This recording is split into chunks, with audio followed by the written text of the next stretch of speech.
Welcome back to Learn Our Comms, Expand Your Thinking. I've got John and Paul with me again. Welcome back. Hey, good to be back. Hope You everybody had a Merry Christmas. Yeah. Merry Christmas. Happy New Year. You guys have been busy. So you guys did an amazing job of putting out the Pershivelt theory at sapioplex.substack.com. So I wanted to have you guys run through that for the public. I mean, first off, they should go read it because it's very good. But I'll let you guys take it away with the Pershivelt theory. Yeah. Well, so we had all these ideas in all sorts of different categories, and we had the whole timeline. So I figured it would be a good idea to write an article that's kind of a primer, kind of an introduction for people who've never heard about this before, that can give them the overview without getting in the weeds. Because the problem is there's thousands of data points that just get you in the weeds, history, and it's really, really hard to get your head around how huge this thing is. So I wrote up an article. It's about a 27-minute read, I think 30 minutes. And it's got some cute pictures in there to keep you entertained. And what it does is, rather than constantly say, we think this might have happened, we just assert everything as if it's true. And at the very beginning, we say, look, we could be wrong about all of this. So don't bash us on that. But the article is written from the standpoint of, this is what happened all the way through. And it doesn't go into detail about much of anything, but it points out all of the big points that we thought were worth mentioning in a 30-minute document. And John and I spent some time editing it and making us look less stupid. I will tell you, as time goes on, the more people understand this theory and the more they see going on every single day, the more they're like, oh, that's exactly what John and Paul were talking about. That is it. They're right. Everything that I'm seeing, all of the ridiculousness out there, is explained through your theory. What I've seen of people who've read it or have really gone through all the articles and watched a bunch of the episodes, because now I think there's 12 or 13. One of them that we did with Alpha Warrior comes out today. But they come back and say, okay, now that I know this theory is there, even if they don't fully understand all the details, they see the evidence of it everywhere. Yeah. And that's kind of the common theme I'm seeing from people who've read it and understand it. We still get a lot of the people online that are saying, no, that would never happen. But when you ask them why, they can never give you a coherent reason. But I do want to caution that one of the weird attributes about the theory is that because it involves deception at such a high level for so long, there's tons of stuff we can't know, and we have to make assumptions about what we think we would be seeing in this situation. So a lot of it is not disprovable, because we don't know who's a good guy or bad guy for the last 50 years because you can't tell. Yeah. So beware, don't be a hammer looking for nails. Just stay unsure about what's going on, because it's really hard to tell. People are so used to saying, well, prove it. Well, prove it. How can you prove something you're not to know? There are many things that you're not going to know for certain, but that's why you've got to use your brain and common sense and put things together. Yeah, I think it's important that people understand. Where are the receipts? We want to see the receipts. How could there be receipts for something this big and this important and this hidden? There wouldn't be. It's not provable. So we fully acknowledge that we might be wrong in this whole thing, but the patterns that we see, everything leans this way. All these things that we point out, and they're not just little tiny details. They're big things, like Dwight Eisenhower and Harry Truman, John F. Kennedy. Well, and like the media. I mean, look at all the stuff I found in the media, and once you see that, you can't unsee it. And so I would challenge anybody, come up with an alternate reason why all this stuff is in the media. Read the article I've got on the Substack about Fox and Sox. I mean, it's the reason I wrote that article was because I thought, what is the most absurd thing I could come up with if I was the intelligence guys to plant evidence of this where nobody would see it coming. I thought, okay, children's books, right? And I already knew about the colors, so I thought red, green, blue, and I looked at one fish, two fish, red fish, blue fish, and I started looking at the Dr. Seuss books. And I found Fox and Sox, and I saw the pattern in it, and I said, oh my God, this is a script to the whole thing. What are the odds that you can find this stuff in all the media if we're wrong? Try to come up with an alternate reason why all this messaging is in all the media. That's right. Maybe there is one, and maybe it's completely reasonable. Maybe there are just 100 coincidences, Paul. Or, yeah, or 100,000. Yeah. I mean, yeah. Yeah, it's interesting. The way that we got to this point, we started with the assumption that when Q dropped for the first time, we've said this in other shows, but the assumption is that with the first Q drop, that would there be any way that in a very short time, like since Trump took office in January to October, that they could have planned all this out? Would Q or would the White Hats have ever endangered this one bite at the apple opportunity? We don't think so. yeah, We think so. Then we started looking back, and we've told that story with you on the Learn Our Comms 1 and 2. If you guys haven't seen those, go watch them. Because we flesh out a lot more of this stuff. But our goal was to, at some point, the military started moving on this to save our country, and our thought was that they would take a very, very long view and say, we are not going to see the end of this operation because this evil, this corruption has spread. It's all over the world, and it's really deep and embedded. And so we think what they did is said, look, this might be generations that we might be in this fight. Yeah. This is going to be worldwide. First thing we got to do is we got to map this. We got to map this thing out, figure out exactly how this cabal moves, how they act, what they do, how they do it, all of that stuff. And we don't think that was a short-term thing. That was a long-term part. And then obviously they had to get in touch with the other military leaders of the world. And so, well, how does Dwight Eisenhower fit into this whole thing? He was the supreme commander of the Allied Expeditionary Force, all the allies and the enemies and Russia. Yeah, he could literally get on the phone or say, I want to talk to this general from anybody in the world and get him on the phone. So how does Eisenhower relate to JFK? And we've talked about this before, but I'm pointing out the things that I think people are talking about right now that they'd be interested in knowing more, that I think your theory can help point them in a direction that makes more sense than the story that's out there.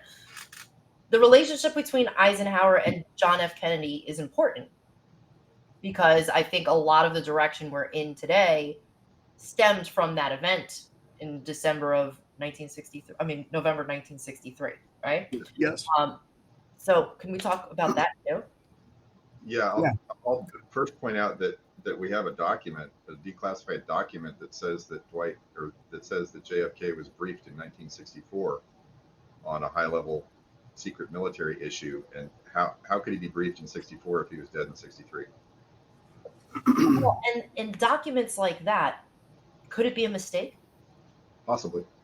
It was released as part of the JFK files release in December of last year. So, I mean, it says of, a CIA reading room or whatever it is. It's all on document cloud, if I'm not mistaken. Would that not be corrected? Because that would be a pretty big mistake.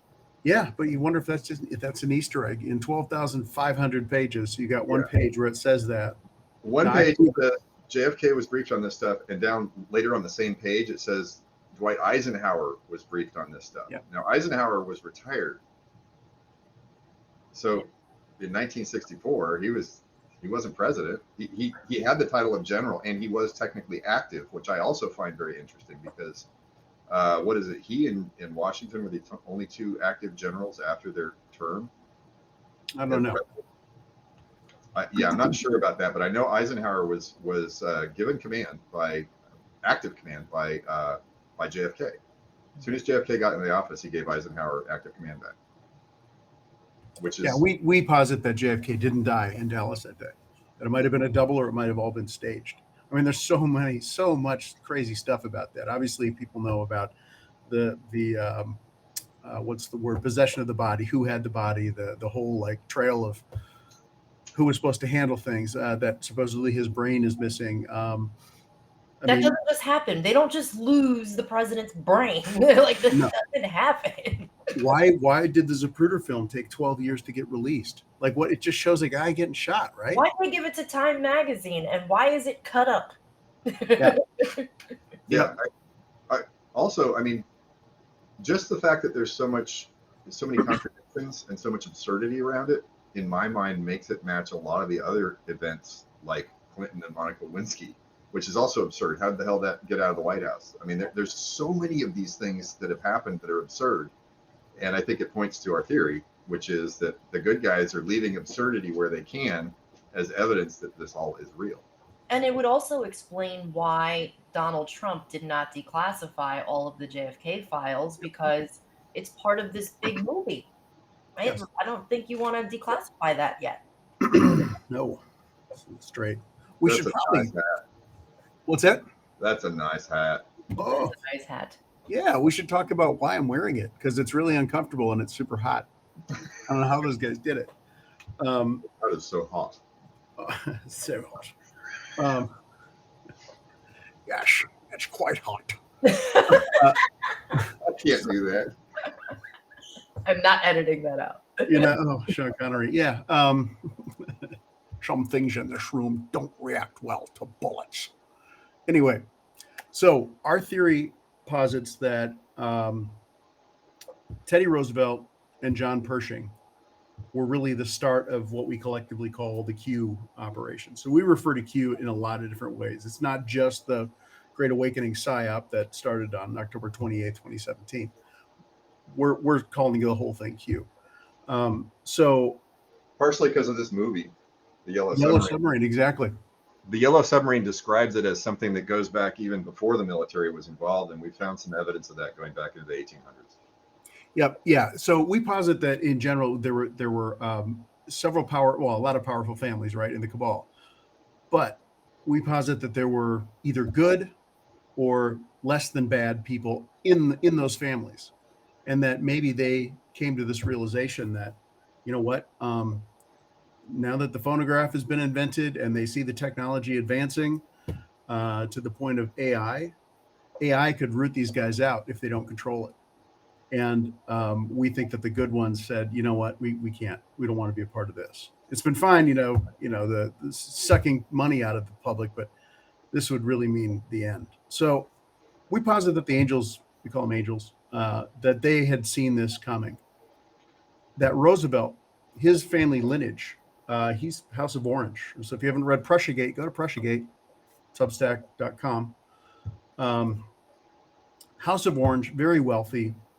Teddy's father was a huge philanthropist. Gave the father, grandfather. Now I'm just mixing it up. Grandfather funded the National Museum of History. Yep, Night of the Museum, same museum. Funny that Teddy's in that one too. There's comms in that. So you have Roosevelt and Pershing. They get together. They meet, at least what we can tell from open source. They meet in the Army, and the Battle of San Juan Hill specifically. So Teddy resigned as Assistant Secretary of the Navy to join the Rough Riders. Now, his whole career is amazing. In fact, he wrote a book when he was 24 years old about naval strategy that is still used today by the military, by the schools. A 24-year-old kid, That's a 24-year-old wrote a naval strategy book that is still used today. It's crazy. Teddy Roosevelt. That doesn't happen. Like, that's insane. Yeah. Do not underestimate this man. So in that battle, John Blackjack Pershing was leading the Buffalo Soldiers. That's why they called him Blackjack. It was meant to be a pejorative. He wore it as a badge of honor.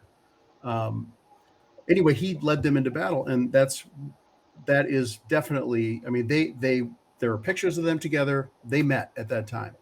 So we posit that the bond that they had as battle buddies was about as close as two people can possibly get in this world in terms of trust. So the interesting thing about Roosevelt is he ascends to the presidency after McKinley is assassinated.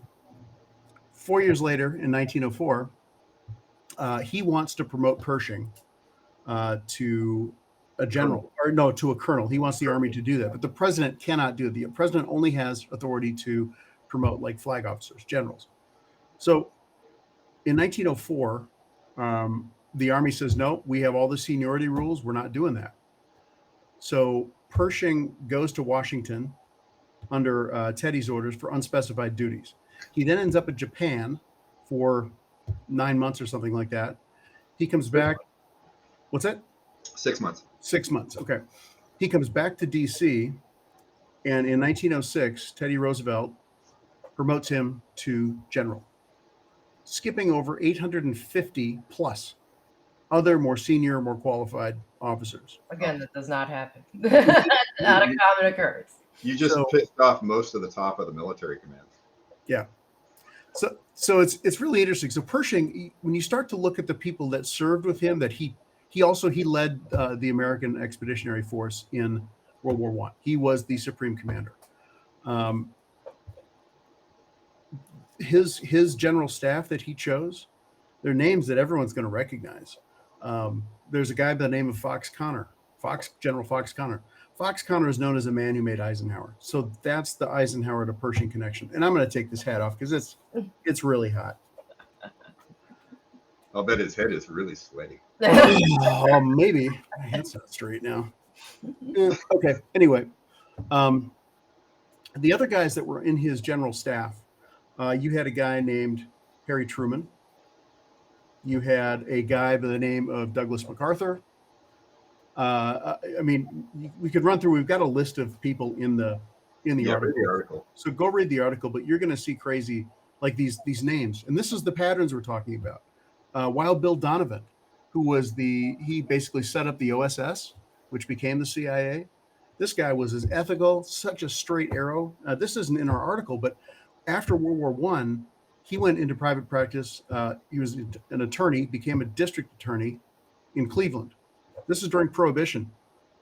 His wife came from a lot of money, so they moved in elite circles, and he started prosecuting people in those elite circls because it was wrong. The alcohol thing, it was unconstitutional. Imagine that. So the guy's a super straight arrow. You know, people, oh, he's tied up with the CIA. Well, maybe the CIA isn't exactly what you think it is. Yep. So we posit that in between World War I and World War II, there was a lot of mapping going on. One of Pershing's guys is a dude by the name of Charles Dawes.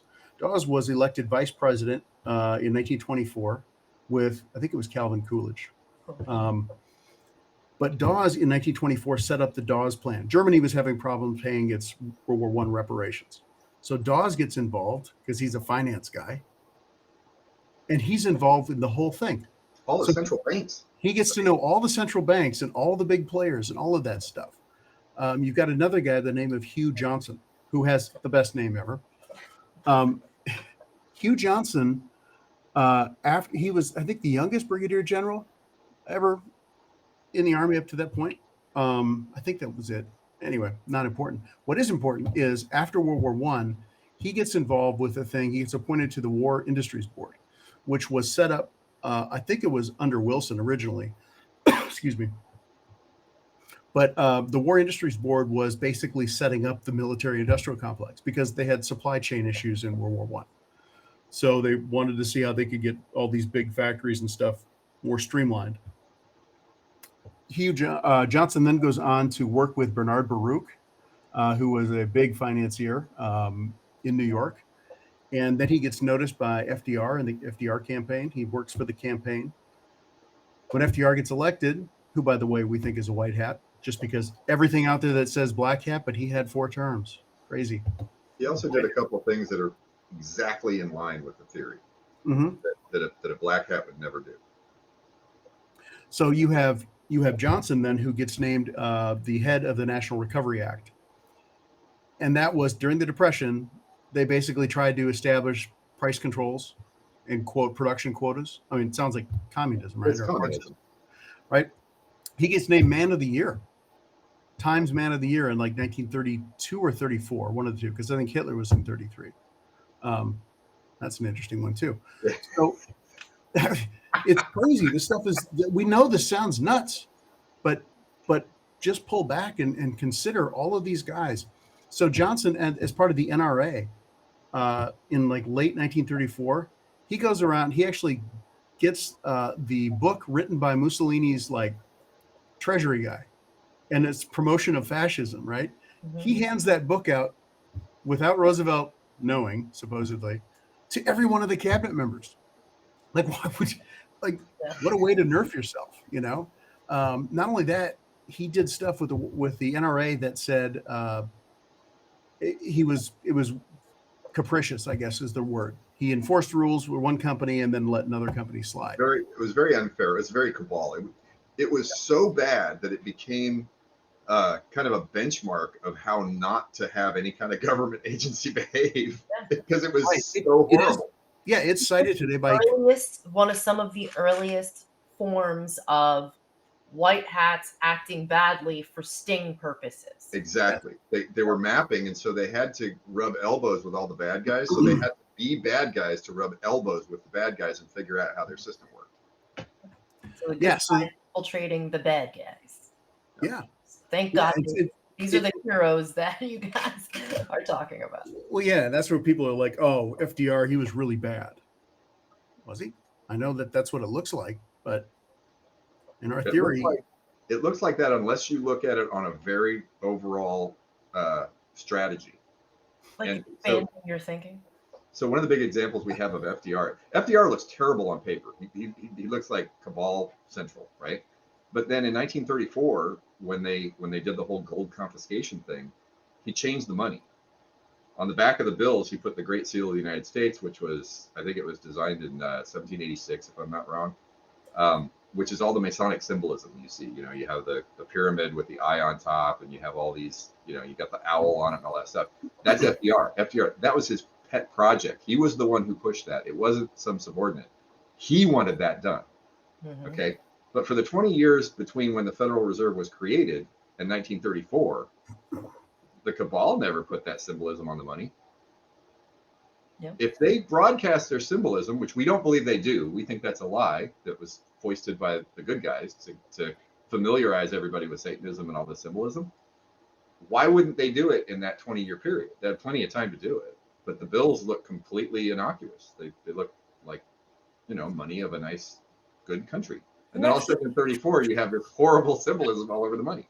That's the thing about psyops, right? When they say psyops are weird, psyops are meant to be difficult to understand. They're meant to be layered.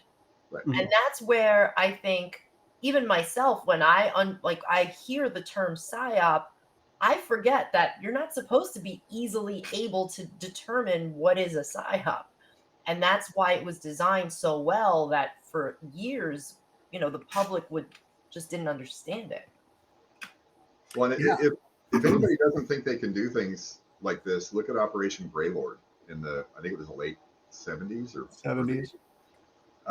Where they essentially faked criminal proceedings in courts at, I think it was a federal level, in order to catch corrupt politicians and judges, corrupt judges as well. Yeah. So they had infiltrated the court system and were acting bad in order to catch bad guys doing bad things. And so that's like a micro version of this 120-year long version. So, and I actually think the reason Greylord is there is to prove to you that that's considered legal now, because it's been 40 years since then. So why would anybody be surprised by this? And, you know, it's kind of also why I think PEDs are there. PEDs weren't even necessary because POTUS has the ability to do pretty much anything he wants. So there's these legal things that have been put in to cushion the blow. They're kind of like a psychological shock absorber for people's understanding. And I think Greylord was done for that reason, and they also caught bad guys in the process. Well, that's the thing too. When you guys say that, it makes so much sense because there are so many things that happen in the background that the public doesn't they feel like they have this privilege or like this right to know and they don't recognize that you don't have a right to know because it's for your own safety, for your own future. And that's why unless they see it, unless the media tells them, they don't believe that anything's happening. So that's why this theory is so important, because you have to start thinking with your own mind and you have to start understanding how the world kind of works. And, you know, instead of just blackpilling yourself all the time. Yeah, I think it's the whole concept of stings.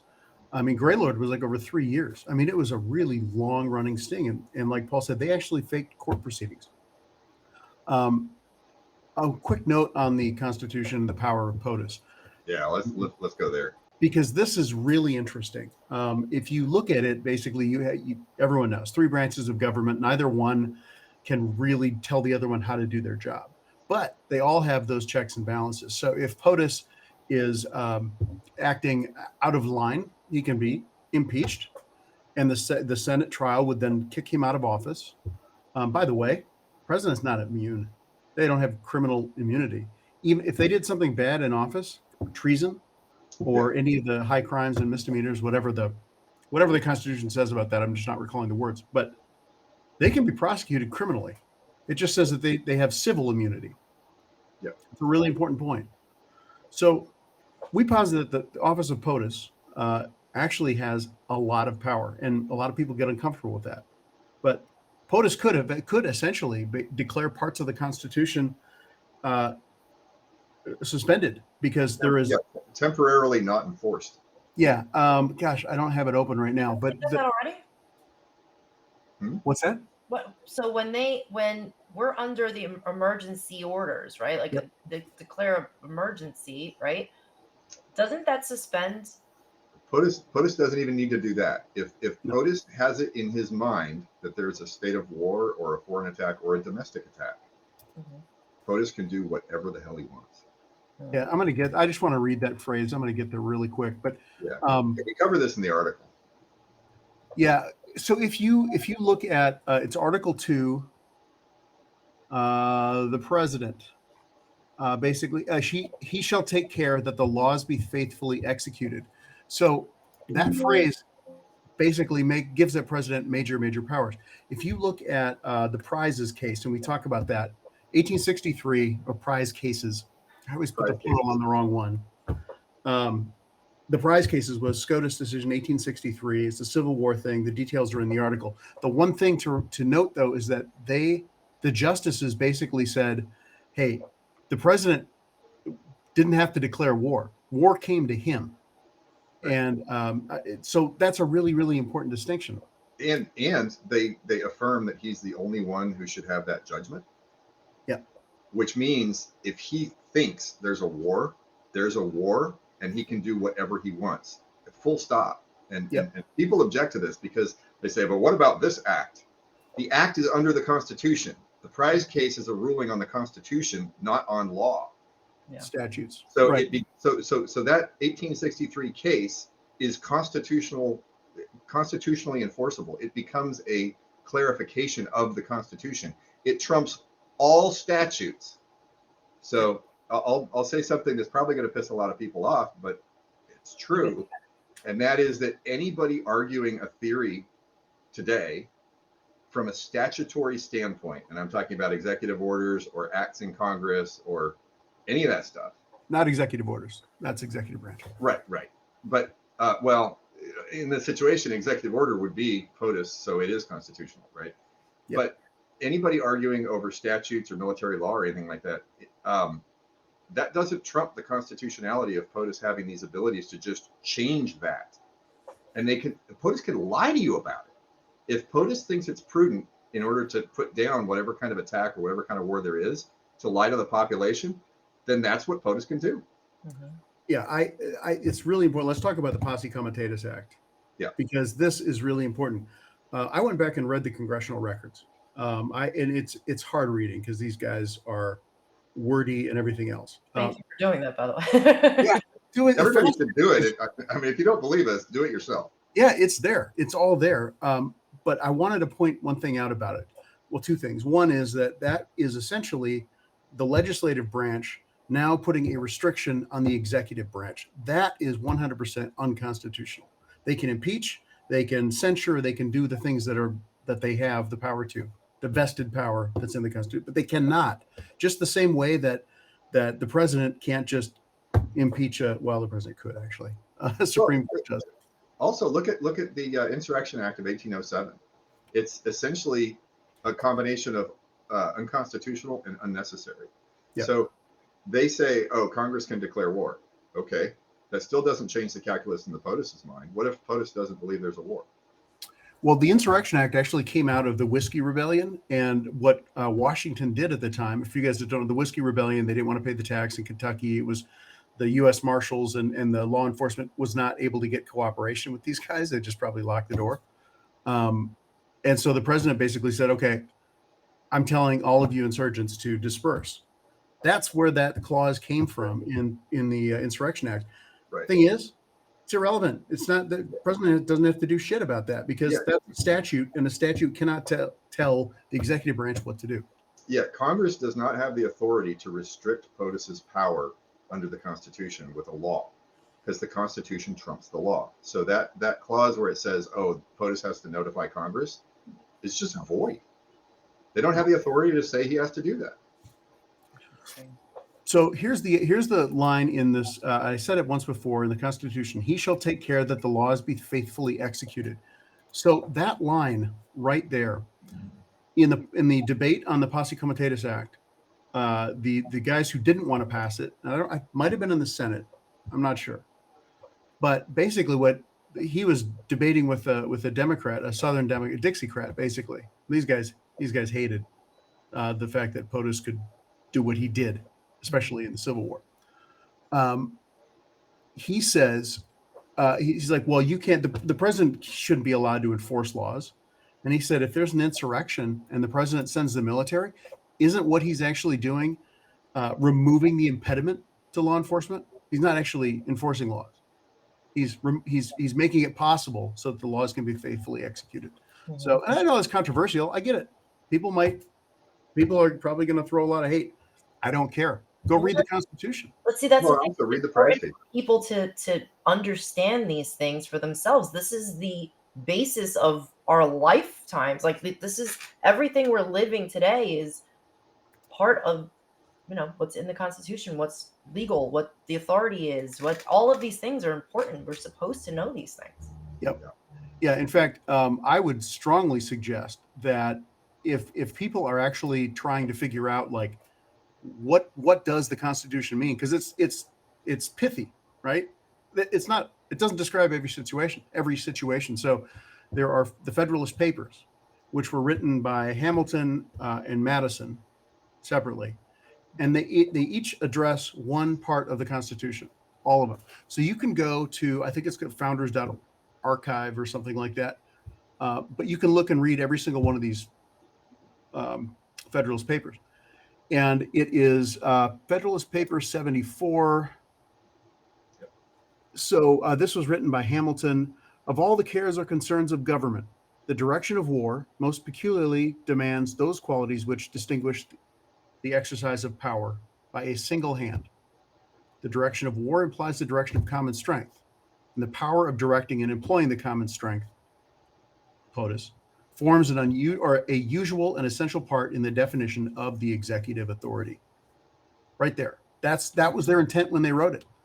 Federalist Papers are amazing when you read them. If you're looking for clarification, go there. Really important. Yeah, that translates into POTUS should run everything having to do with war. Do you think this is partially why that dictator narrative is all over the media right now, so people would go digging for the truth? Yeah. Well, and actually, I would point out, kind of unpopularly, that the Constitution says that in the case where the POTUS believes there's a war, POTUS is a dictator. Yep. The Federalist Papers actually talk about that. Might be number 70. Oh, here it is. Yeah. Hamilton. So it's the first paragraph. You guys go and read it, but I'm just going to quickly try to summarize. Hamilton basically is trying to explain this, the power of the executive. And he says, look, everybody's at least conversant in the Roman story. They know how often that republic was obliged to take refuge in the absolute power of a single man under the formidable title of dictator, as well as against the intrigues of ambitious individuals who aspired to tyranny, the sedition of whole classes of the community. Basically, he's saying, look, everybody knows that Rome did this. And the words he uses, take refuge in. Mm-hmm. I mean, yes, can the president become a dictator? Yep. That means we better fucking take care to figure out who we're voting in. We You better better know. think about who you're voting for. Yeah. Yeah. I mean, it's not about who can debate the prettiest and who says all the great things in front of cameras. It is about who has the character to do this job, who loves the country. Who And that's why we have the cartoon narrative. Yes. Yeah. So that's the Constitution. Okay. One thing I would say we didn't talk about here, but it's in our thing. I want to go back real quick on Teddy Roosevelt. So when you look at Mount Rushmore, who's on there? Washington, Jefferson, founders, Declaration of Independence. Lincoln kept the Union together. Who's the other guy? Teddy. What did Teddy do in his 8 years that would be anything comparable to those And other don't three say guys? national parks. Yeah. Okay. Great. Awesome. But why not pick Ulysses Grant? Well, actually, he was majorly corrupt. But Andrew Jackson, though, got rid of a central bank. I mean, there are other people that I would think would be more worthy than Teddy.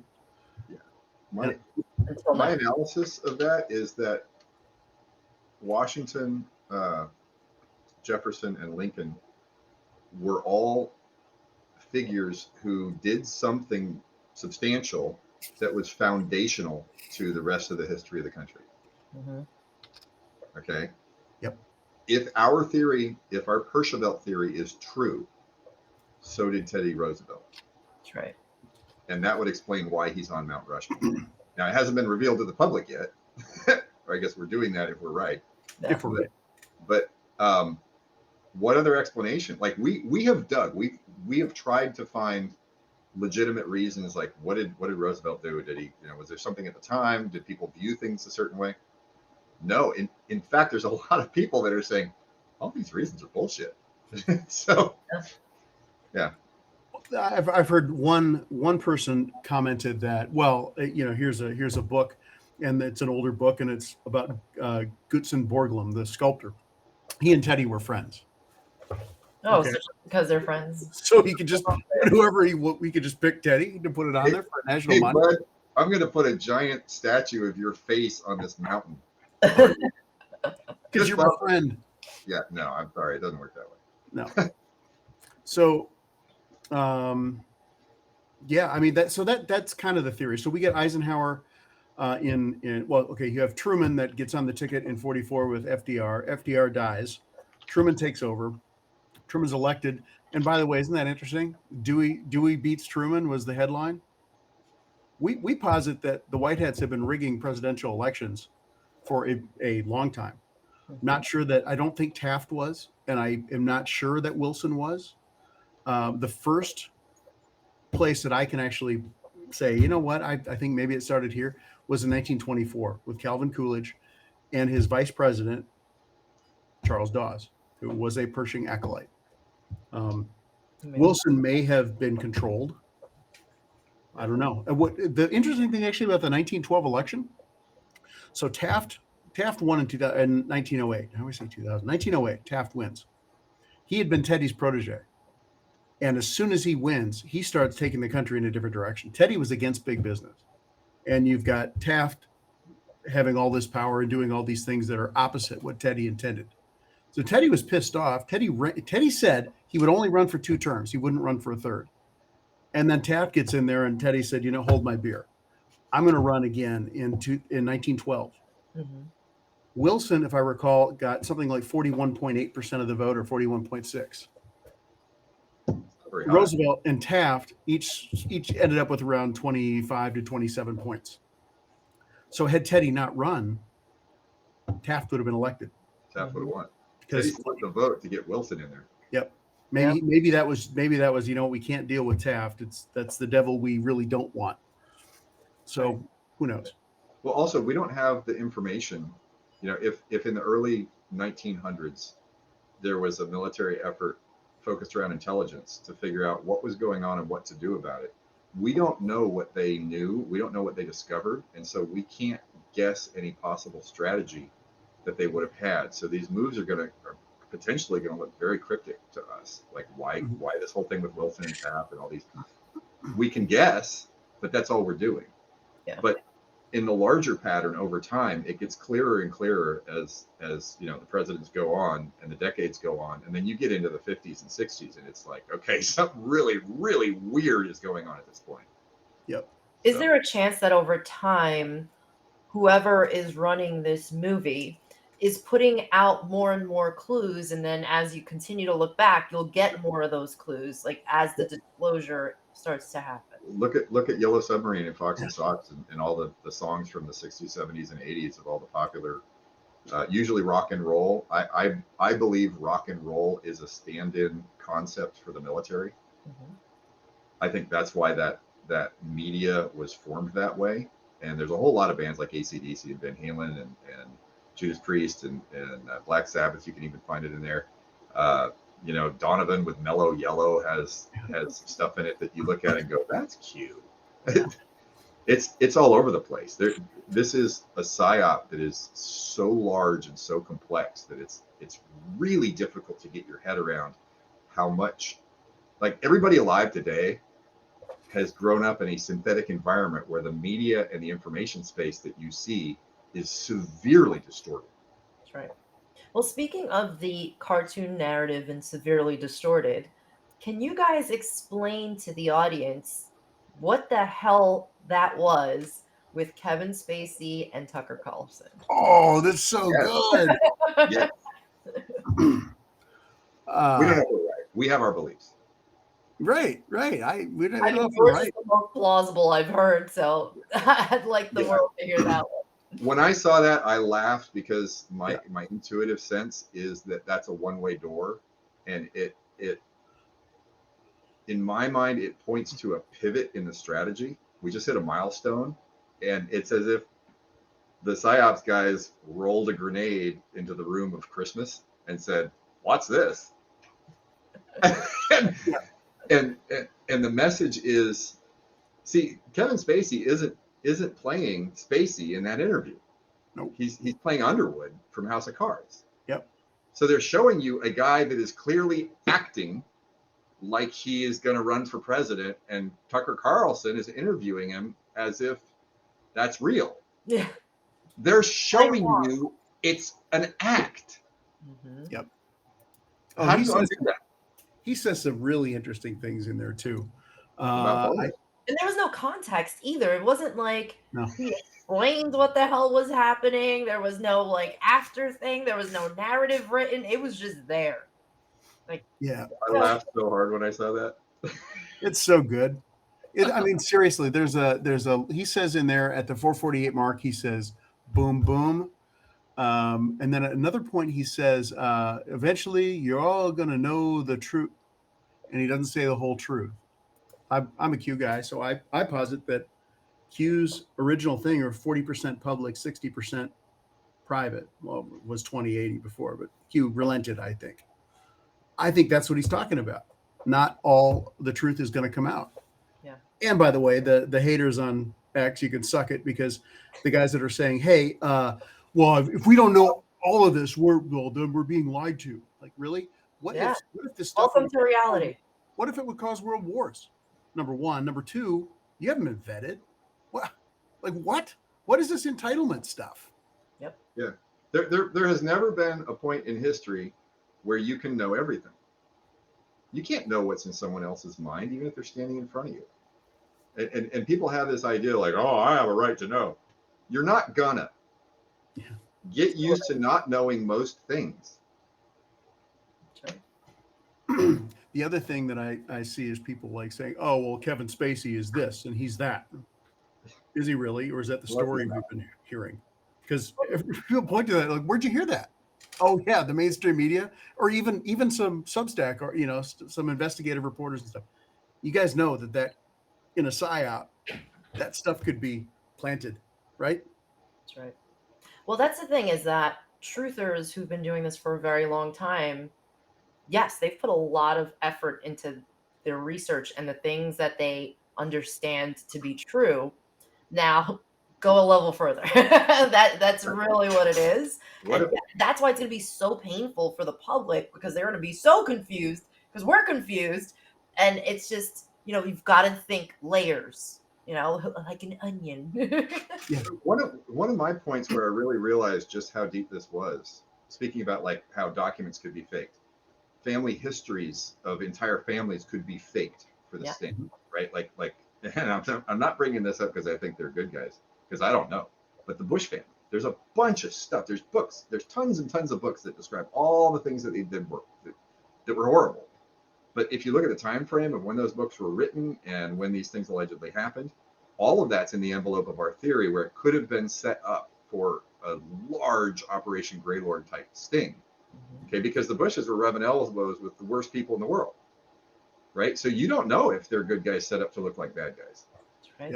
But the thing that made me think about that was John and I were digging into post World War II, so from 1945, middle of 1945, later up to about 52, and we were looking at the PSYOP stuff that was going on. That clearly there's evidence that there was a lot of stuff going on that is not on the books.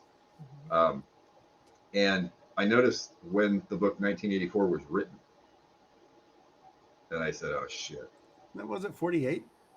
40, I think it's 46 or 48. It's right in the pocket of when the PSYOPs guys would have gone full on, full scale. We're going into Wonderland. 1949. Right. Now, the book 1984, everybody knows it's unique because it tells you about the dangers of a pervasive surveillance state that's just lying to you all the time. Mm-hmm. And what we think they were doing is lying to you all the time. But it wasn't bad guys lying to you all the time. It was good guys lying to you. So they're getting people used to the idea of the people who have power lie to you. That's right. Right? So they're setting up the groundwork for the PSYOP that would happen decades later. It's the scale of this thing is potentially just impossible to get your head around.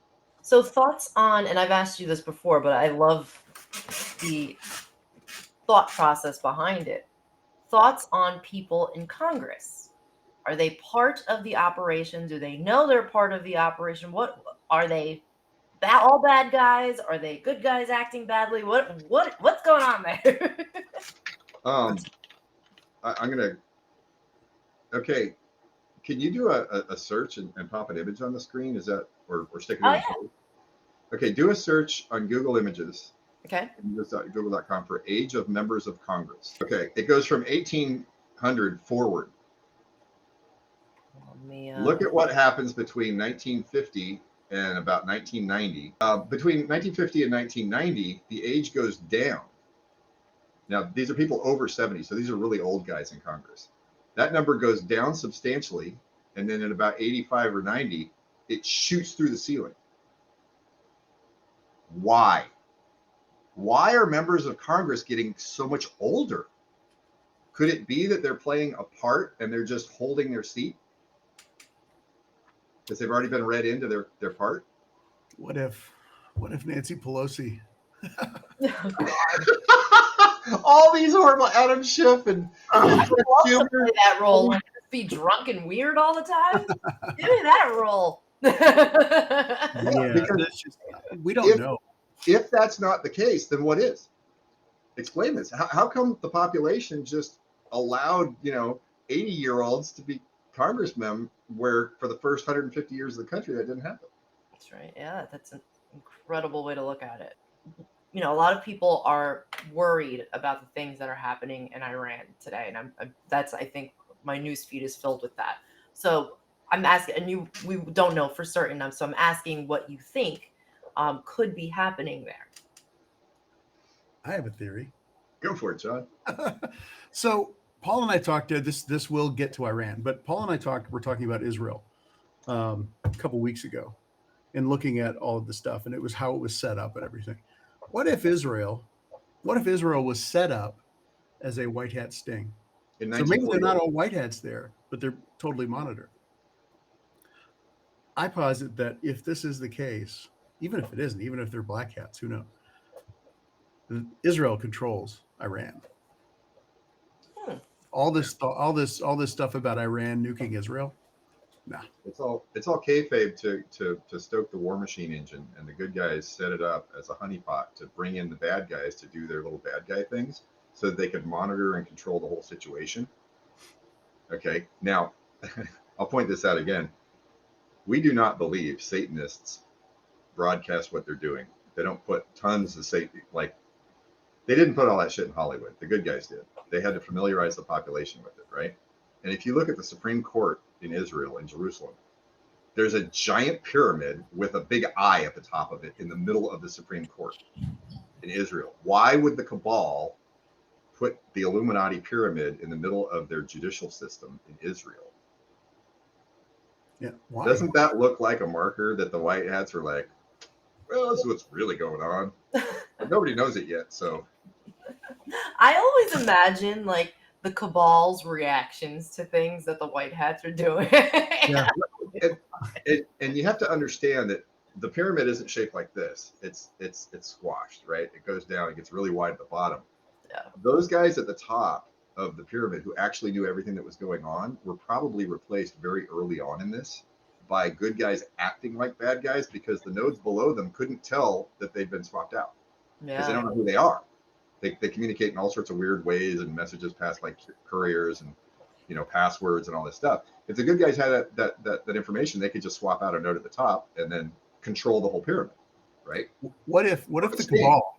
What if the cabal at the time had the equivalent of SAPs, special access programs? I mean, everybody would be siloed, so you could take out the top guys, Yep. and they wouldn't know down below. That's what we're positing, and we think that happened in what, the 50s and the 60s, sometime in that time frame, huh? Yeah, 40s through 60s. I think the media, starting in the 1950s, there was basically an assault with television and radio where the good guys took over super majority control of the media. They basically had control of the popular understanding of what's going on, the zeitgeist. And then, so it can't be later than the 60s, but I'll bet it's 40s and 50s is where they took out those top nodes. Another quick question for you. Mm-hmm. That I think a lot of people have asked this question. If there are people who have been taken out for safety purposes, like witness protection, right? Well, first off, do you believe that is the case, right? Are there a lot of people out there who we thought died that did not die? And at what point in this movie do they reappear, if ever?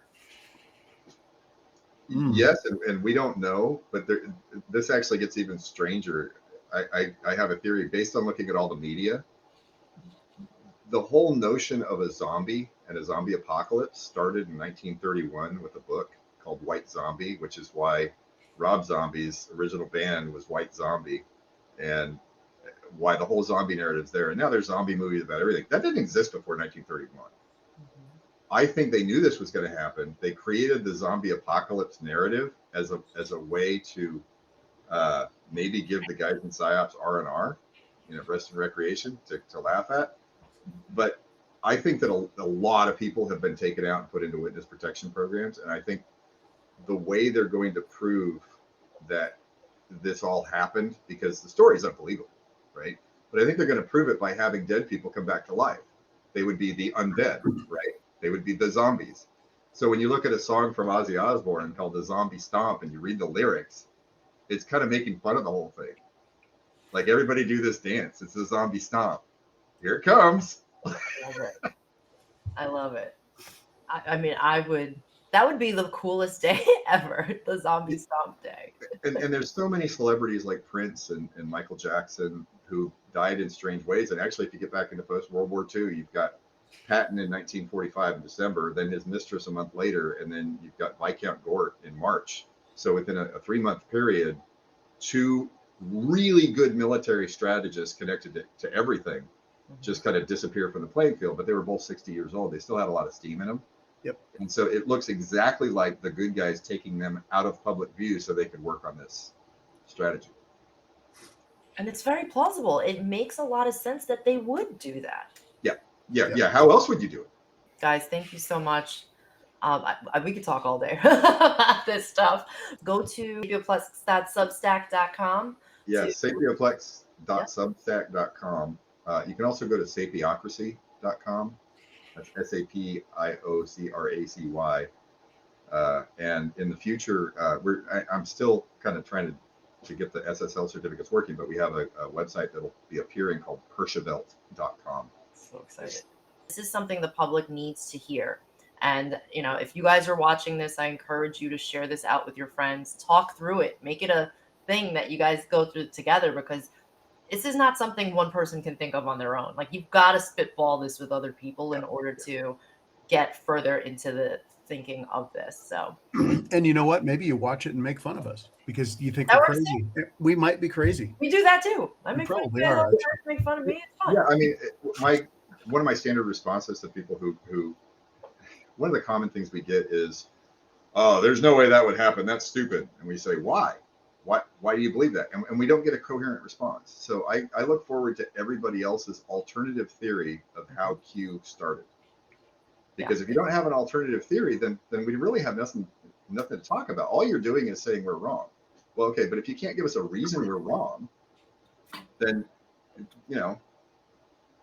Well, you know what? And to all the black pillars, I mean, hit me up if you want, but I'm not going to really engage. I mean, if there isn't a whitehead operation going on, we're fucked. There you go. We are, though. I mean, seriously. True. But I would say, and there it could be just as easily said. We'd all be dead by now if there wasn't a white hat operation. Exactly. That's where I'm going. We would be Hitler in the bunker fucked. Yeah. Fundamentally fucked. Thank you so much, guys. Until next time. In lack of other words, I'd say you're fucked. You are, as they say in Japanese, fucked from the head down to the knees. I am sorry to inform you, you are fundamentally fucked.